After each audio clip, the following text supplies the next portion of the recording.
ప్రస్తుతం ఇలాగే కంటిన్యూ అయింది అని అంటే what's the next process?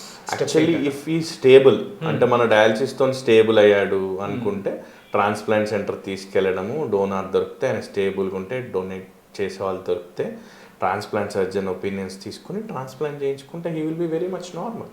Okay, he will be pretty normal. ఒక కిడ్నీ ట్రాన్స్ప్లాంట్ చేసుకోవచ్చు, హీ విల్ బి ఫైన్.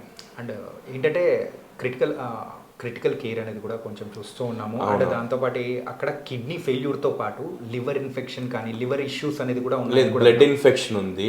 తర్వాత కాళ్ళకు 2 ఇన్ఫెక్షన్స్ వచ్చాయి. ఇంతకుముందు ఆయన రికవర్ అయ్యారు. రెగ్యులర్ డయాలసిస్ వెళ్తుండేది. Duties, life habits and everything, life habits కానీ అవన్నీ కూడా దానికోసం అని చెప్పేసి ఆయన మళ్ళీ సడన్గా అన్కాన్షియస్ అయ్యారు. తర్వాత వచ్చేసి మళ్ళీ మన దగ్గర 3 days బ్యాక్ వచ్చినప్పుడు అన్కాన్షియస్ విత్ షార్ట్నెస్ ఆఫ్ బ్రెత్తో వచ్చారు. తర్వాత మళ్ళీ డయాలసిస్ చేసాము, కొంచెం బెటర్ అయ్యారు. మళ్ళీ కొద్దిగా మళ్ళీ డ్రౌజీ అయ్యారు బికాస్ ఆఫ్ హై అమోనియా. ఆయన మోషన్ కూడా పాస్ చేయట్లేదు, యూరిన్ అవుట్పుట్ ఉండదు.